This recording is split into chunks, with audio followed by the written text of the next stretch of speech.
What point did he create? And I think some people then start to say atemporal, and they just start to try to play with time to avoid having to deal with it, because there was obviously, there was a point where God existed with sense creation and then post creation. But it sounds like he's saying, yes, he has to create. He can't explain why he created one point rather than another, and it's entailed in his nature. But I asked him prior to creation, was God the greatest conceivable being? And he said yes. So to me, it sounds like it's not necessary for him to actualize that ability to be the greatest conceivable being, because he was already that. So this act seems to be like either unnecessary or it's a choice on God's part, but it's not necessitated. Am I missing something there? Wait, so I mean, he could hold that there's an entailment that God necessarily creates, and that's fine. He could avoid the logical. Well, my version of the logical problem of evil, because my logical problem of evil is the following: if you believe in the three omnis, and you believe there is evil, and you believe it's not the best of all possible worlds, and you believe that creation is a free gift, that you get the contradiction.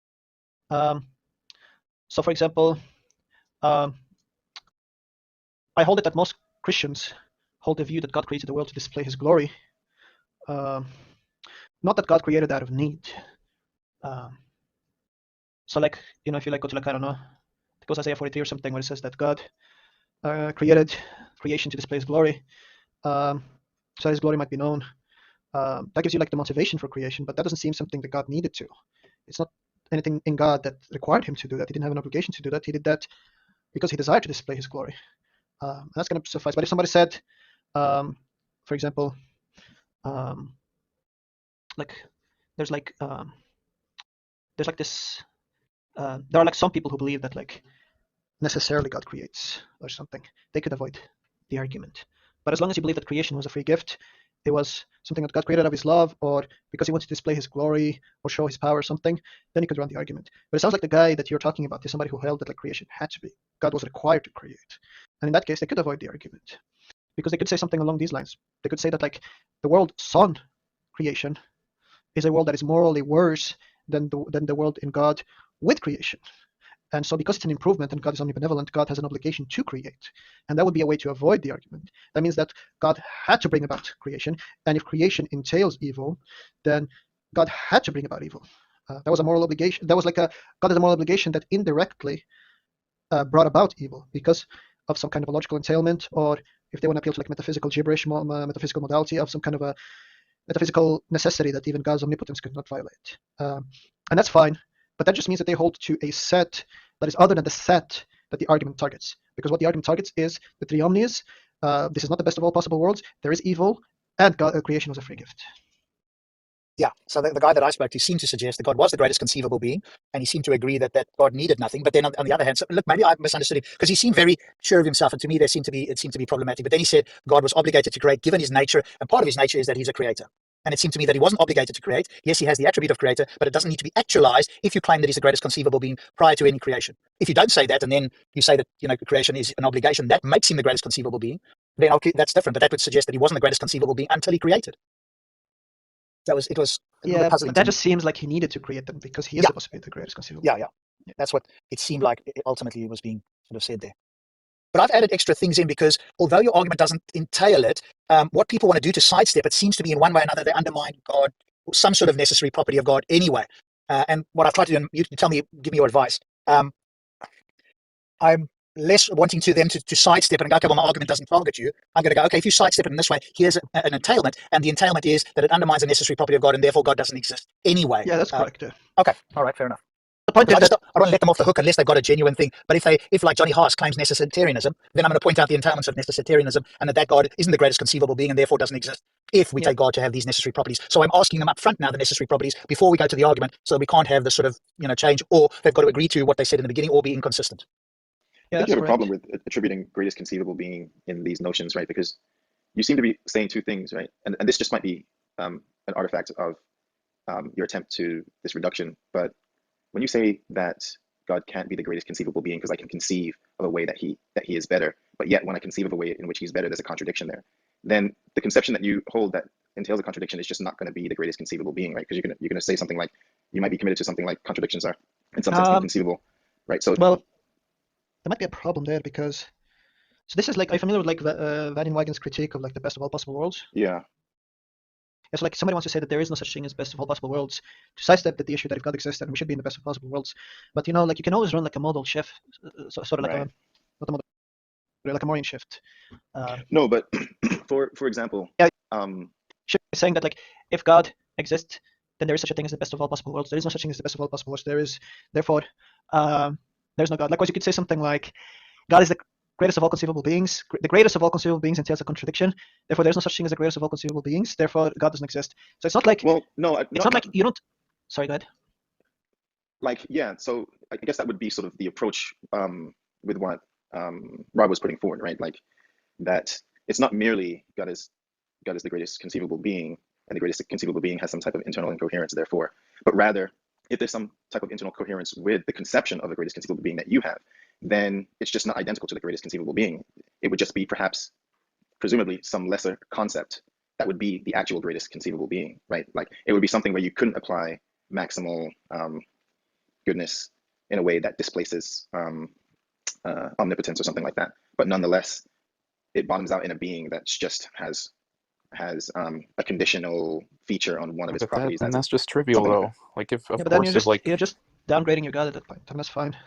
Yeah, and that's what I'm saying. Like I think you could say something like God has like the maximal points by whatever great making properties that you think are great making properties, up till the point where there's no contradiction into it. Right. I think, but that's what I was saying, because like. But this is downgrading your God further. That's the point. Yeah, no, that's the point. Let's the new people. Sorry, no man. Wait a little bit. Someone was trying to say something. At least you were trying to say something. Look, we're all friends and we all know each other. It's fine. Like, Elish, all right, we know each other. All right, I just noticed someone was trying to speak and he wasn't able to speak. So, but anyway, go ahead. No problem. No, I was just saying that the argument seems to be hinging on what I described at the beginning. That look, the point is great being. The point is problematic. Of classical, we have a notion of classical theism.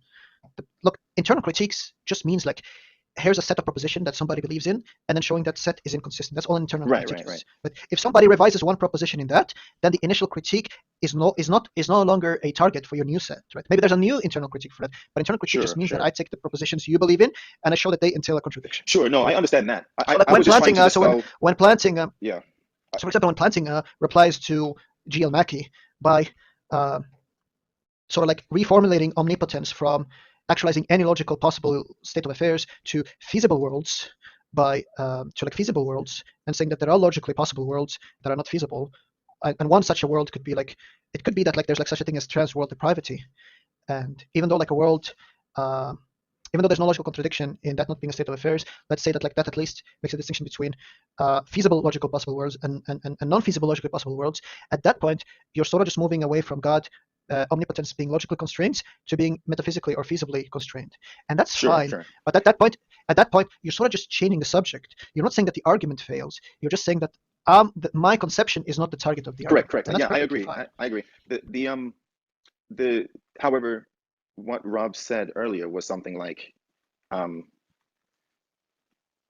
if you choose to sidestep it this way, then your God is no longer the maximally great being or something like that. Therefore, he doesn't exist, right? I take that to but that's running. I take that. But that's running the Morian shift, though. Right. I take that to either him be saying that your conception fails, or I take it to be saying that there is no, let's say, Morian shift that you can take such that what would be considered maximally great coherently is possible. Would be possible. And I think conceivability doesn't equal possibility. I think the latter would be. I think the latter would be problematic, but the former probably not. No, but here's the point, right? I think Rob is absolutely correct in that move, but then the other person is just gonna sort of like pimp his God to no longer require those things, and then he's not going to be longer target of that critique.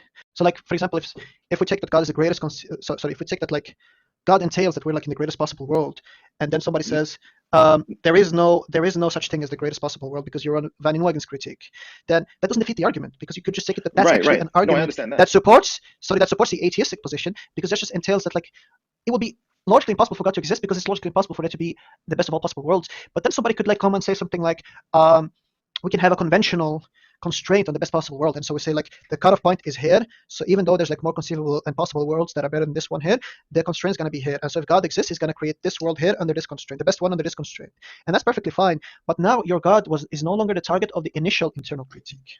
Right. Yeah, I understand that. I understood that when you said that initially. I just want this point to be appreciated, because I don't think it's ever appreciated enough. It doesn't mean that there's a problem with the logical problem of evil. It just means that the logical problem of evil forced you to reconceptualize your God, and I think that's a victory of the logical problem of evil. Because I don't take it that the purpose of the logical problem of evil to be an argument for global atheism. I think anybody who thinks that is fucking retarded. I just think that what it's doing is like saying, like, look, your best conception so far has this problem right here. And so it pushes you to reconceptualize the issue. And then there's like a new challenge. Can we still criticize internally this new concept or not? Right. No, and that's what I take to be a victorious logical problem of evil. Yeah, well, I mean, that's sort of like a different point that I was trying to get at. I was more so trying to understand his usage of the term greatest conceivable being within the context of you're trying his response, right? Like, you're trying to constrain the conceivability in terms of logic, right? You're saying conceivable up until it entails a contradiction. No, because I'm not really running that argument for the purposes of this conversation, right? I'm more so saying that there seems to be an inconsistent usage of greatest conceivable in the response that was used, right? If he's merely just saying what you said, that there's an internal problem with the conception that you have, therefore you're going to be shifting your concept to something else, and that's going to constitute a victory for the art, then there's no problem there, right? But if he's saying something like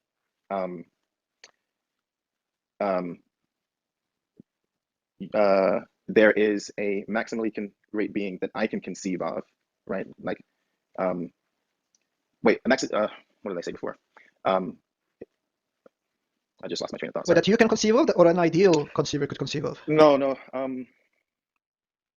His response was something along the lines of, your concept is no longer maximally great because I can conceive of something greater than your conception, right? Right. And because I can conceive of something greater than your conception, your concept fails to say live up to this concept of maximal greatness. Right, but that's going to be interesting because look, there's like two ways here. One is going to be uninteresting, the other is going to be interesting. It could be what I take to be great-making properties is going to be different than what you take to be great-making properties. In that case, it's uninteresting that my greatest conceivable being is different from yours. But if I'm employing yours, which is what an internal critique needs to do, because an internal critique means I take your stuff. Sure. I come up with my stuff. That would be an external critique. I take your stuff, and I can show you, like, look, by employing your notions, X is going to be a greater being than Y. It might be that, like, by given maybe some epistemic block or something, you just reached Y as the greatest, but then I show you, like, look, given this one property, X would be greater than Y, and then you consider, okay, X is going to be greater than Y. That's fine. But the point is, like, the greatest conceivable here is going to be given the theist or the Christian own that's what I didn't understand great-making properties. Yeah. I'm not going to introduce great-making properties that you don't take to be great-making. Right, but that's what I didn't understand about the response, because it seemed like that's what he was actually doing. He was actually saying, well, there's a greater being, right, that I can conceive of, namely one that's using the great-making properties that you take to be great-making. No, that's the thing. Well, that's not, and maybe Rob can clarify this, but it seemed like Rob, when you said conceivable, you meant by the properties that the theist takes to be great-making, right? Yeah, sorry, I can't speak now, but generally speaking, yes, it might be an alternative, but Oh, that's fine. I didn't mean to bother you. Sorry. Oh yeah, well, in that case, then that just clarifies it overall. But then the point that I was making is, let's say by taking your great-making properties, that there's at one point where maximizing it entails a contradiction. Then I would just take that to be a defeater, a rebutting defeater for your position. But then you could say, okay, but fine. But then the cutoff point is at the very last point in which there is no contradiction entailed. And I could say, fine, but now you've engaged in conceptual re-engineering of your concept of God, and now you have a new concept of God, which was not the target of the initial logical problem of evil. And so that's not going to mean that the logical problem of evil fails. It just means that, like, the new target is not the target of the initial argument. Right. Yeah, and I think a lot of people fail to appreciate this thing, because when they come and they say, like, garbage, like planting destroy the logical problem of evil, they're just missing the point. The point is, like, Mackey came with something. Mackey came with, like, a successful argument. Do you think that planting engaged in conceptual re-engineering with, like, his trans-world depravity nonsense, and they came up with a new concept that went from God being able to actualize any logical possible state of affair to God being able to only actualize feasibility amongst the logical possibles. Do you think that there's a fallacy of division or composition when it comes to the nature of evil and God's intrinsic being? No, I don't think so. For example, in the argument that's posted up above, it says something like, if God is a morally perfect being, well, that can have like premise 4. Like, do you think that's a fallacy of, like, the division or something? Or if God is a morally perfect being, then his actions cannot decrease the degree of moral perfection in the world. Yes, because God is a tree omni being. No, but what I mean is, like, those are cashed out. What I mean is, like, there's a difference between, like, say, a moral act and, like, someone's internal, like, perhaps moral character, right? And it doesn't necessarily follow, due to, like, fallacy of division or something like that, just because the internal character is necessarily moral, that all external actions that follow it also will be. No, but, like, what's gonna make a world? No, what's gonna make a world? Sorry, what's gonna make a world?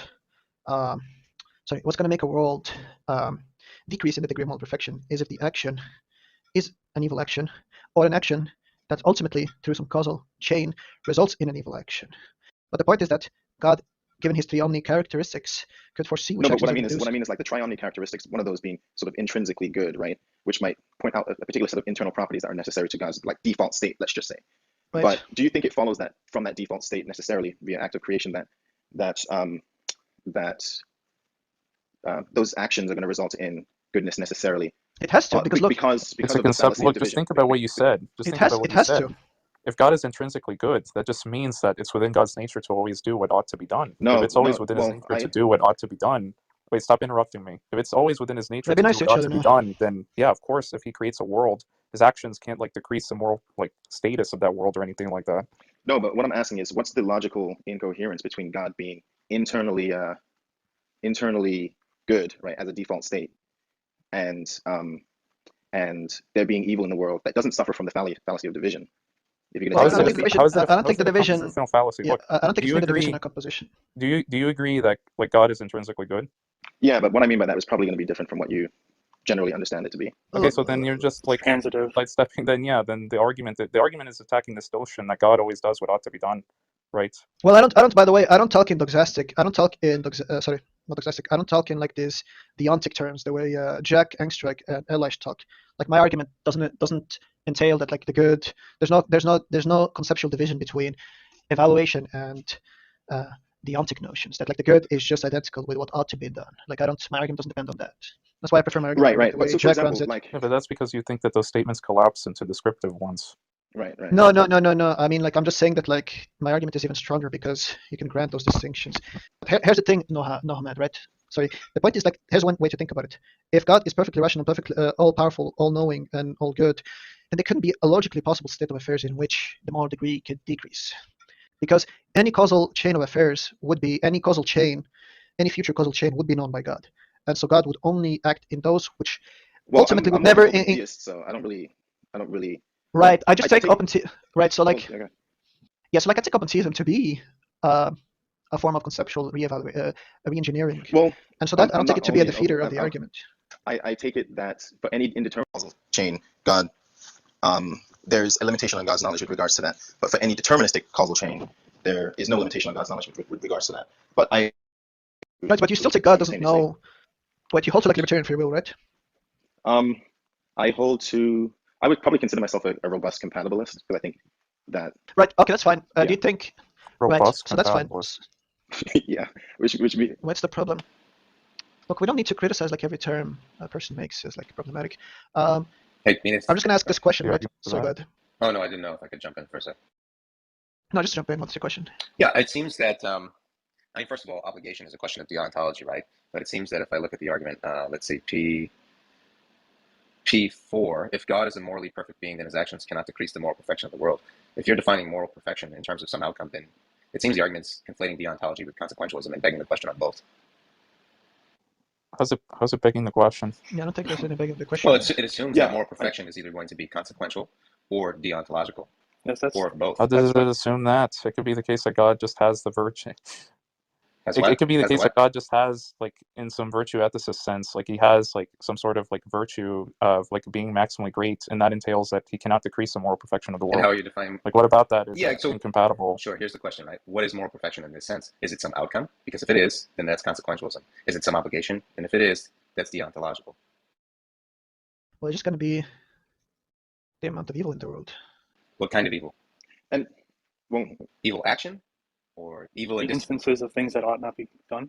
No, I don't. You can cash it out. You can cash it out both ways. I don't think it matters.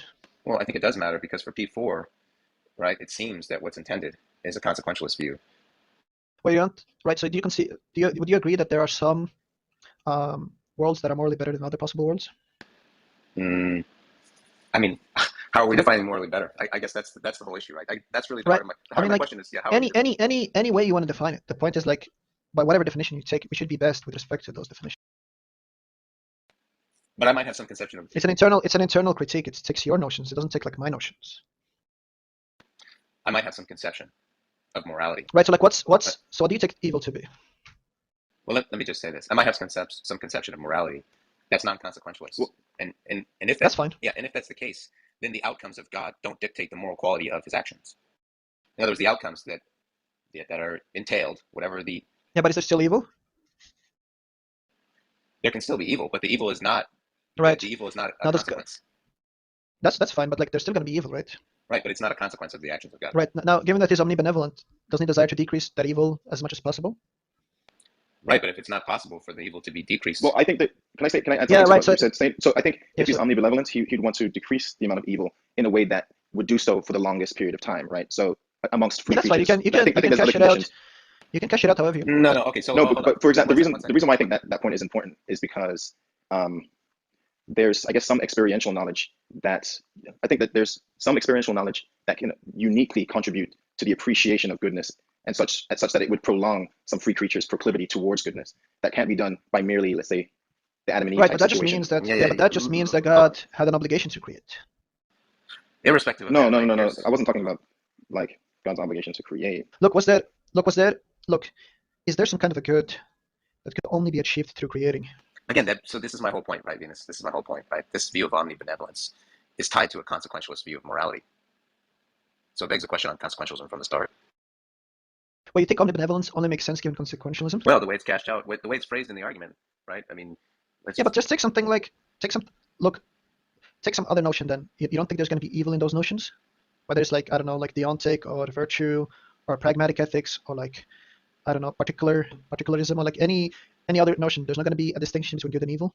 It's not that there won't. An ontological distinction between good and evil. It's not that there. Because look, if there isn't going to be, here's going to be the dilemma with that approach. If there isn't going to be an ontological distinction, then the argument doesn't concern you because one of the set of propositions in which it's an internal critique of is that there is evil, right? And evil is different than good. Obviously, it's going to be like a fine. I don't have an issue with that. And so if there is going to be evil, then that means that some state of affairs are evil, other state of affairs are not evil. And so there's going to be a form of preference between those two. And as long as you have the preference condition, you can run the argument. Well, no. Whether you want to cash that out consequentially or not, the argument is still going to run. Well, the argument doesn't run if morality is an intentional notion. For instance, it's just some intent. It's just being in accord with some sort of attitude or intent. It's not the actual action. That's fine. And intent is going to be agent. That's fine. Then God wouldn't create. Then God, given His omnibenevolence, just wouldn't create agents that intend evil. No, it's irrespective because the consequence of His creation is not what determines whether or not the world is less morally perfect, right? Well, but then you're just denying the preference premise. In what sense? Look, what I said is that like as long as there's like a preference premise, as long as you can say a world is better than another world, the argument goes through. Yeah. So if like a world in which, for example, let's say a world in which agents always intend to do good is going to be a better world than a world in which some agents intend to do good, other agents intend to do evil, then the former is going to be better than the latter. And so we'd expect that a God with the triomni, I don't want to say just triomni because rationality might be like an important aspect there, and rationality is going to be a good making property. And so the God is perfectly rational as well. That means like not only can he actualize any possible state of affairs and he knows what's best and not, but he also like always acts in such a way that his desires are always in an optimal way actualized, right? So like you might want to add in that he's like perfectly rational as well. So like if you add in all of those ingredients, then you should find yourself in the world that is the most preferential. So if you can discriminate between these, then you will find yourself in the best amongst them. Now, if you want to say something like it wasn't like possible to have it wasn't possible to make some kind of a distinction between these worlds, that would be just fine. Then you would just say we're like in the best possible world or something like that. And then the question might be something like, was the world without creation equally as good? You would of course be forced to say yes, but that just means that God created because of some aesthetic notion or something like that. But then again, you're now having a new set of propositions, because remember, the initial one was that you're not taking it to be the best of all possible worlds. You're not saying that God couldn't create a better world than this one. If you're saying that it's impossible for God to have created a better world than this one, then you're no longer the target of this argument. Well, because then you could just deny something like then you would just deny premise 5 of the argument. If you take that we're in the best of all possible worlds, you would just deny premise 5 of the argument. Well, in truth, not premise 5, premise 2 of the argument. Sorry, not P2, not P5, sorry, P2. Because the world would be morally perfect now, because it couldn't be better. And if it couldn't be better, it is perfect, because to be perfect just means that it couldn't be improved upon. I'm not sure if I agree with that definition of perfect, but you don't think perfect means it couldn't be improved upon? I didn't say that. I think that perfect implies without flaw. So I think that you have something that's flawed that can't be improved upon for some other reason, some other consideration. I don't know about that. I mean, by perfect, I just mean something has the maximum amount of good qualities that it possibly could have. No, If that's your definition of perfect, then I think that's like natural language definition of perfect. But I think the natural language definition of perfect. But maybe like you have some other. Yeah, but like what does without fault even mean then? It means not. Fault just means that. It means. I think the traditional conception of the world is actually it's identical to the idea of completeness, which is not lacking in any sense. Yeah, but like if it couldn't be possibly improved upon, then it just means it doesn't lack anything. Because if it lacks something, then it could be improved upon. Yeah, I'll have to consider it. I mean, I think it's going to come down to like these definitions. I think the two notions are just the same. I just don't think you see that. But like, here's the point, right? If you take Leibniz's notion, which is fine, that this is like the best of all possible worlds, then you would just deny P2 of the argument, and that's fine. That just means you're not the target of the argument. Yeah, I think that's a good choice. Yeah, I mean that's fine that you think that. Like the point is, this is an argument against somebody who holds the following views, right? He holds the three omnis, and also again, if you take that just to entail perfect rationality or not, it's like just like a matter of like language or something. You can just add perfect rationality there as well if you disagree with the entailment. And somebody who holds that we're not in the best of all possible worlds, and somebody who holds that like creation was a free gift. That's who's going to be the target of this argument. Yeah, I think that. Well, sorry, Ned. You can always modify your God to just drop one of those propositions. That's fine, but that's not like a problem with the argument. That just means that like you hold to like a different notion. But if the argument pushed you to reevaluate your notion of God, I just take that to be a success of the argument. Yeah, but I think it's going to be sort of like asymptotic in some sense, right? Because what is meant by good or omnibenevolent seems to be like bouncing around between a variety of different notions of good, right? I don't think so. Well, yeah. Let me just. I'm gonna jump. So let me just say this. So Venus. So the reason for my initial comment was because P1 just asserts that God is a morally perfect being. But if you're also saying that he's triomni, right? Then I mean, obviously it's not. Maybe it's analytically true. But if it's not spelled out right, then you can see the reason for my consideration in P4, which is to say that if God is a morally perfect being, his actions cannot decrease the moral perfection of the world. Which is why I said that that's a consequentialist view of morality, right? So you can see my concern. Well, I don't think so, because remember what I said. Like as long as you could discriminate between possible worlds in which you could say one is morally better than the other, then it has nothing to do with consequentialism. Because the reason why it has nothing to do with consequentialism is because as long as you can discriminate between good and evil, we could say imagine a world in which whatever notion you're taking about, there's more evil than good, and a world which is like more good than evil. Would one totality of state of affairs be better than the other totality of state of affairs? As long as you could answer that question, doesn't matter which model, doesn't matter which normative theory you're employing, whether it's consequentialist, a virtue ethicist one, or whatever. Yeah, but Venus, you had a better way. I remember you saying this once because you and I had this conversation. You had a better way of putting it where it is logically possible for God to create beings with free will.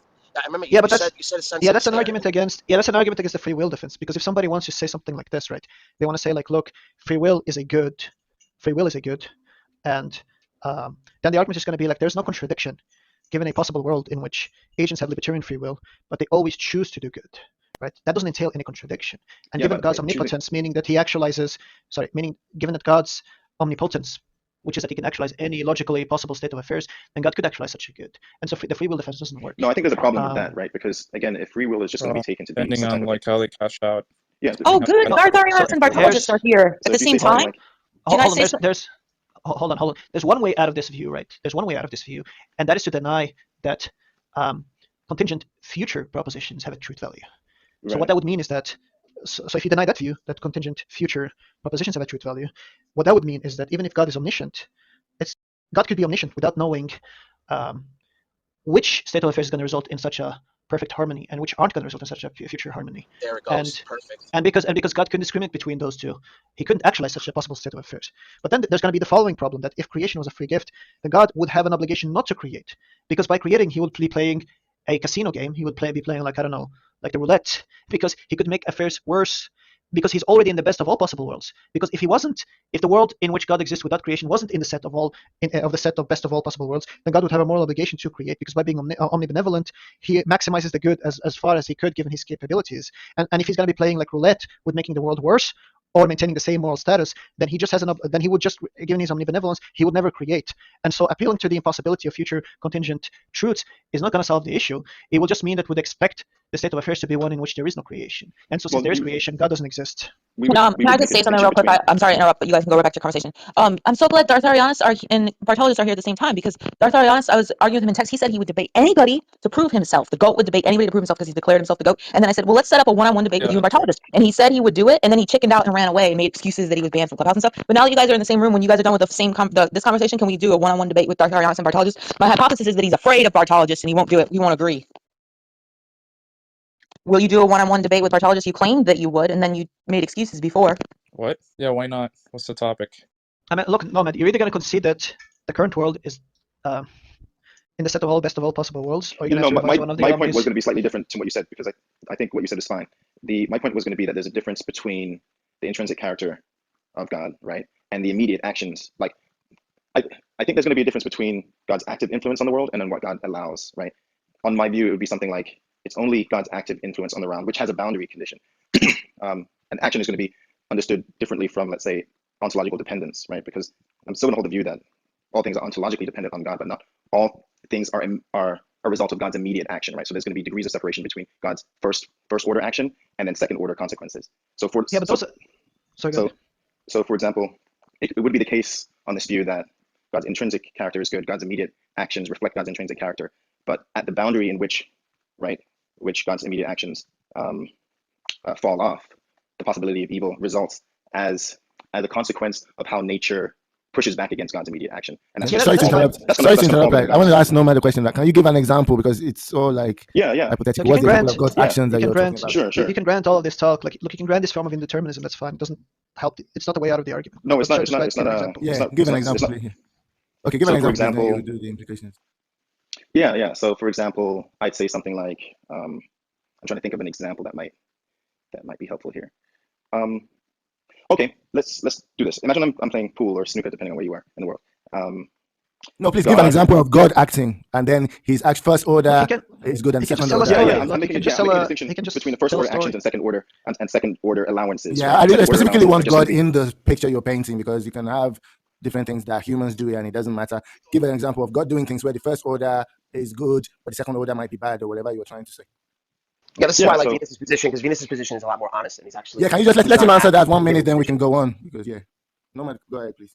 Yeah, so an example of that would be something like God setting up the initial conditions for humans to explore freedom and, firstly, to have freedom to explore the consequences of their own actions and to learn how to calibrate their own intrinsic character such that they would learn that goodness is intrinsically more desirable than badness, and then through, let's say, the test of fire, right, end up at some point in time where they discover that they ultimately want to freely pursue good in the same way that God does, something like that. Like they would reflect God's character. Okay, just set up the initial conditions, right? Yeah. But do you have any other example that's more active, more morally relevant than that? That's kind of like basic. I'm wondering whether you can name 2 or 3 other kind of such actions. Look, you can always tell a story. Look, here's a story, right? Like, let's just say, like, the only like to have life or something, you need to like fine tune the initial conditions and constants and the laws in order to have like moral agency, and God desires for there to be moral agency. But then like a consequence of moral agency is that people through their libertarian free will do evil or something. He wants to say those are. I was trying to say apart from the initial conditions, that's too primitive, that's too basic.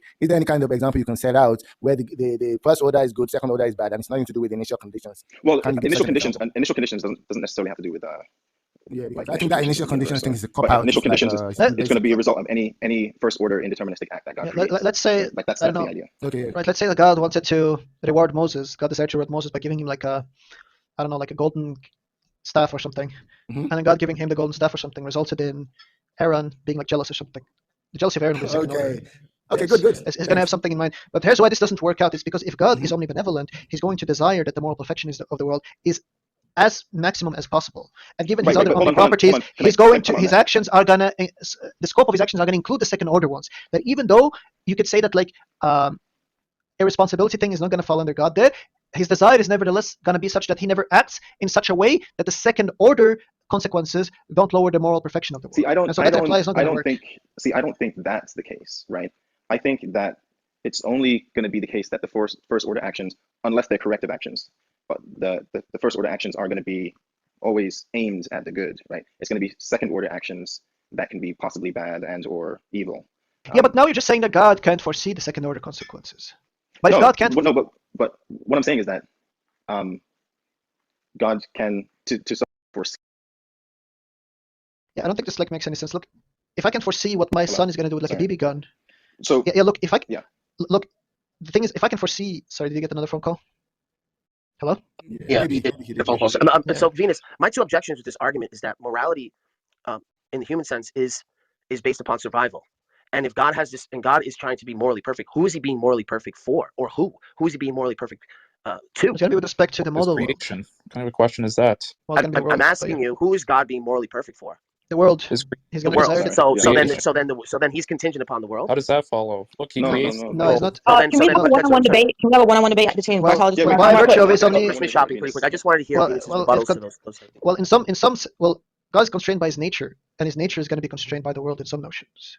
Because if he's omnibenevolent, then he's going to be constrained that he can't bring evil. He can't bring evil into the world.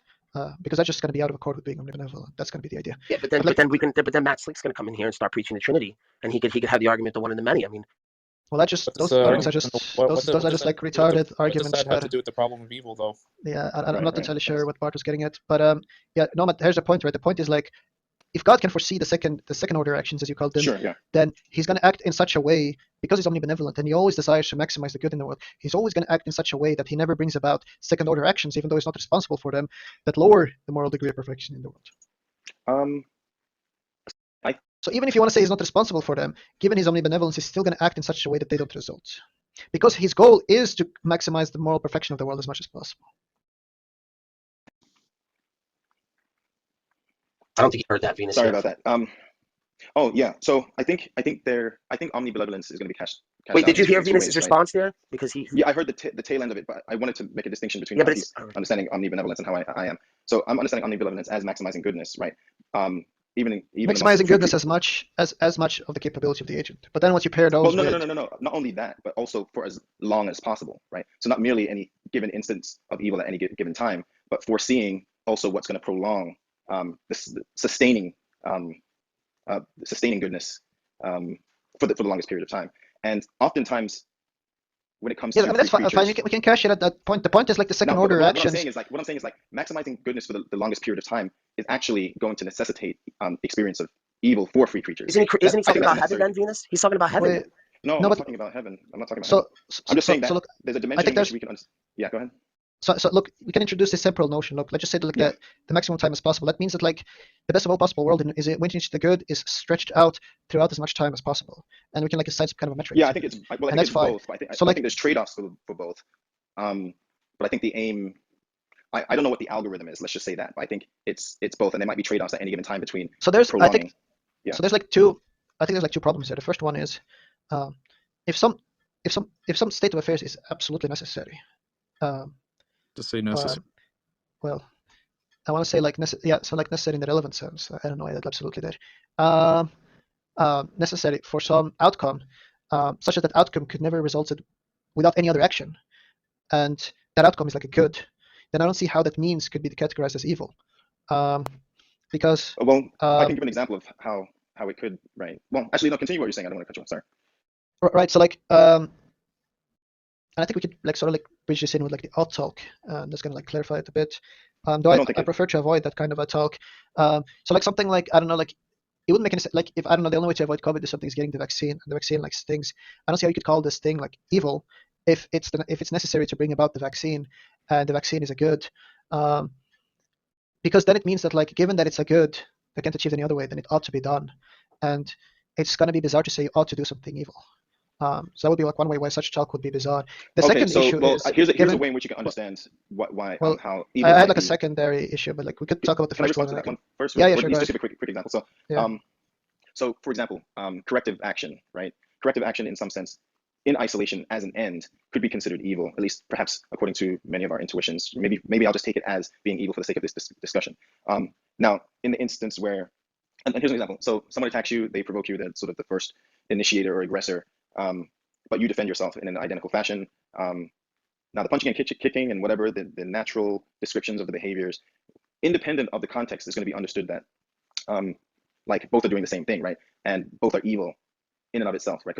But one is not. I would say that both are intrinsically evil, but one is aimed at a good in the sense that one is a corrective measure. Is that good? So it's a difference between it being an end in itself and being, let's say, a means to sort of correcting what is like a prior good. But I think what exactly is a corrective action? A corrective action is bringing about balance, right, where there's an imbalance situation, which in many instances is either going to require some type of okay. I just wouldn't take that to be evil. Yeah, I just wouldn't take that to be an evil, because here's gonna be the problem if you want to say that's like an evil. Look, let's just take this self-defense thing. Is me surviving a good that can only be achieved by me getting violent? Then if you say yes, then it's gonna be the case that I ought to beat the other guy. But it wouldn't make any sense to say that I ought to do something evil. That's gonna be sort of like a confused talk right there. So that's what's gonna be the problem. I don't know But even about if, that. but I don't even if, know. but look, Like, okay. even if you don't want to grant something that when Jack or Josh or Jovan runs this argument that there is some kind of a entailment relationship between the evaluative notions, good and evil, and the ontic language. notions of odd language. That's gonna be bridged automatically given my argument because God desires to maximize the good as possible, and desires are gonna be hypothetical odds, and it wouldn't make any sense to say that God ought to do something that is evil. No, Because well, even I if mean, you want to the say aim the is that evaluate, the aim is that God would always be, in some sense, correcting towards the good, right? There's always something in the world, whether it's the intrinsic conscience of agents or entropy in some way that's sort of bringing things to equilibrium, because that's my notion of the good. It's just bringing balance to a situation. That God's influence on the world involuntarily is always correcting towards balance, is always correcting towards the good. but Right? then you're saying, but then you're saying God was obligated to do something evil. Well, That he had no other choice but to do evil. Not in the second order sense, but in the primary notion sense. are you talking about when it comes to corrective action? Yeah, because look, if you want to say that the action itself, if you want to grant that you can grant this following talk, I ought to do something evil, that talk makes sense, then you're gonna have to. Well, no. What that's gonna entail is that you can ought to do something that would be evil if made an end in itself, right? So I guess. Yeah, but given it's not an end of itself, yeah, right, but given that exactly. It's not an end, it's not evil then, right? So there wouldn't be an evil. It would only be evil if it was an end. But Sure, given that it's a means, it's not evil. Right, so there is no evil now. That's the problem. There is no evil here. But the second problem is saying that the second premise is saying the world is imperfect now. That means that there is some evil here. But now you're just denying that there is evil. So and that's fine. So, yeah. So with the second point, you said that you had something about the temporal notion between the, let's say. Yeah, because look, the point is like, yeah, look, then we're just gonna cash out the best possible world in the sense that, in the long run sense, or given all of infinite time, or given some kind of an indefinite notion, what's gonna maximize the good given this indefinite notion of time? Future indefinite notion of time, and that's going to be the best of all possible worlds. Now the question is going to be the following, right? If you want to say that the world that we're the actual world right now is one in which, given the indefinite future notion, is going to be the best of all possible world, that would be denying the second premise. But that is just to grant Leibniz's point that we are in the best of possible worlds.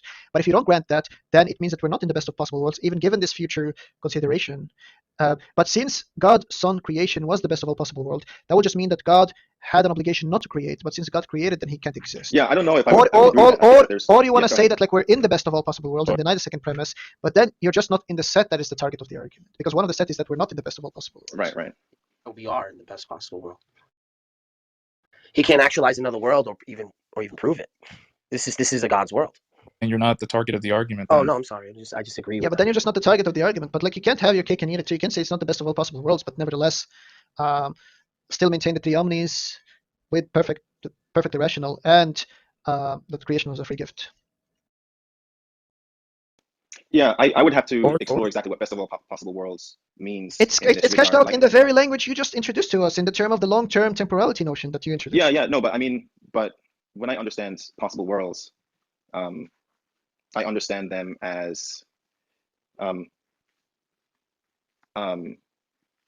being in service to, well, I guess if the best of all possible worlds when it comes to our moral inclinations or whatever is just to be something that's always aimed at an ultimate good, then I guess that would be the case in my view, right? Like I said, no, but like, look, I don't know what you mean by the aimed at an ultimate good. Look, the point here is that. Well, remember, I was catching out goodness to be at least in part based on just seems like you have proprietary definitions for this argument. No. I don't think it's proprietary. I think I might be using some proprietary language, but I don't think it's foreign to the conversation. Most people, when they talk about, like, to give the example of self-defense, they would say something like that the corrective action in itself isn't good, so it's not worthy of pursuing for its own sake. Yeah, but just imagine. Look, let's say that I understand what you're responding. Look, let's just imagine the goal is to keep my wife safe or something, right? Then the state of affairs in which I have to kill the rapist is going to be worse than the state of affairs in which there never was a rapist to begin with. Me and my wife just live like a stress-free life, even though the outcome is the same. My wife never gets raped, right? Because in one case I killed the guy who attempts to rape. In the other case, the guy never pops up. In the case in which he never, either of those cases are morally equivalent, right? So they could be both in like the set of best possible worlds, or you can make a distinction between them, and you could say that like in the case where I like kill the thug is worse than in which the thug never appears. In that case, we could say that like if God exists, we should find ourselves in a state of affairs where the thug never appears. Well, that I think is inconclusive in the sense that if the aim of all circumstances is to because I think this is just going to broaden the context. Like if there, and I think the broadened context is just going to soften the intuition that we have about heinous acts that happen within a limited perspective that we have right now. So, for example, if there's like a soul, and if the soul undergoes some type of refinement as to be confronted by the sin it commits, such that the aim is always to teach the soul, perpetrator and victim included, that the ultimate aim of all things is to be reconciled with God, something like that. Then, yeah, but look, the problem with such defenses is God could just have created you directly with those doxastic states without undergoing the process. I would say it would be metaphysically impossible to create you with those doxastic states. Right, but now what you're doing now, but now you're doing the very thing I said. Now you're pimping your God. Now you've modified omnipotence from logical to metaphysical. It's not the case that God can do anything logical. I've always thought that metaphysical possibility and logical possibility were two that's fine. Look, of God's omnipotence. That's fine. Look, that's fine. Look, remember, I said this like an hour ago, right? When I was talking about Plantinga, I said what Plantinga did is he didn't show a flaw in Mackey's argument. Rather, he modified God's omnipotence from that of logical possibility to that of feasibility. Feasibility is just another way of talking about metaphysical modality. Now, what you're saying is that there are logically possible worlds that God can't actualize. God can only actualize a subset of those. I'm saying that there's logical possible worlds that cannot. That God can't actualize. That can't be a result of God's first order actions. But all possible worlds are going to be a result of God's first order. No. Don't say all possible worlds. What's the modality there? Look. Can God actualize every logically possible world? I think there's logically possible worlds that God can actualize, right? Can he? But that's not the question. The question is, can he actualize every possible world? But I just want like a yes or a no to my question. Possible world. Well, it's just like a yes or a no. Well, either my question. Then it doesn't matter for you to appeal to some narrower notion of modality, because then God can. It does, because again, one notion of modality is going to be a consequence of a particular attribute of God that has limitations versus a distinct attribute of God that has other limitations. Look, if God can actualize any, if God can actualize, it's possible or impossible or necessary. Yeah, now you're just contradicting yourself. Look, if God can actualize any logical possible world, then appealing to a narrower notion of modality is irrelevant to the argument. But if God's omnipotence is limited not to logical modality, but to some narrow notion, maybe metaphysical modality or feasible modality. I don't think metaphysical modality is a narrow notion and logical modality. I just think that they're parallel modalities. But wait. What I'm saying is logical modality is the broadest notion. Yeah, look. No, I don't think so. I think that they're both. Venus, isn't he doing the logical entailment thing? Yeah, I think now it's just like a confusion on Nomad's part on what metaphysical modality is. But well, so what's your question, Bart? There's a lot of confusion around metaphysical modality in general, because obviously. Well, I just take it to be. I don't think we have the same idea. Look. Give me an example of something that's metaphysically impossible. I would say that something coming from nothing is probably metaphysically impossible. But I don't think that's does that entail a contradiction? No, I don't think so. Right, so there you have. Now we have a world that's narrower than the other world. So like in the logical sphere, we have one proposition. Because look, in the metaphysical sphere, we have one proposition. The other way around. In the logical sphere, we have one proposition, something coming from nothing that doesn't exist in the other sphere. So one sphere is narrower than the other sphere. Now, let me just ask you: is there something? Yeah, but you can say the same thing about a contradiction, right? You can just say like a contradiction exists in the logical sphere that doesn't appear in the metaphysical sphere. So what? Now that's more narrow. If it's a contradiction, it doesn't. If it's a contradiction, it doesn't exist in the logical sphere. The logical sphere is what's logically possible. No, but what I'm saying is the criteria that's applied to establishing what logical possibility even means. Hold on. Are there things? Hold on. Are there things that are logically impossible that are metaphysically possible? Are there things that are logically possible that are metaphysically? No, logically impossible that are metaphysically possible. Are contradictions metaphysically possible? I'm not sure about that. I mean, someone might hold to explosion as being some type of metaphysical. Let's granted classical logic. Granted classical logic. Yeah, but that's granted classical logic, right? Like. Yeah, but for the sake of the argument, I'm just trying to make. Yeah, but I mean, when you say for the sake of the argument, I mean that's just sort of to pigeonhole the position that you want to conclude within the idea.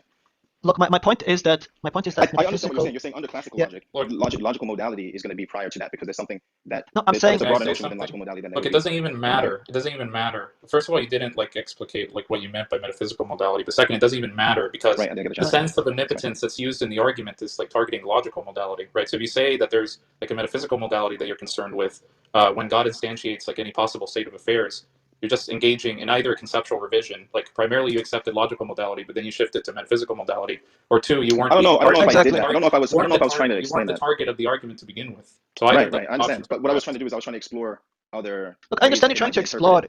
It's not like I understand you haven't made your mind about these things. You're just trying to explore possibilities. Right, but the point is that you made the shift to metaphysical modality, and by doing so, you moved away from the set that is the target of the argument. Because that shift. Because you said that even though it's logically possible, it's not necessarily metaphysically possible. Wait, and that would be only relevant if. So, okay, I know what I was trying to say. I was trying to make a distinction between.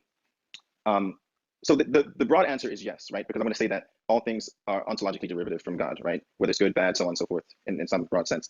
But I'm going to say that only certain things are derivative from certain attributes within God, and other things are only derivative from other attributes within God. So I'm going to make a distinction here when it comes to God's causal nature or potency. No, but that's going to be that's going to be irrelevant, because the question is going to be this: look, God's desire, God is omnibenevolent. That's going to be with respect to his desire. God being perfectly rational and him being omnipotent and omniscient means that like he's always going to, whatever God desires, as long as it's logically possible, it's going to be actualized.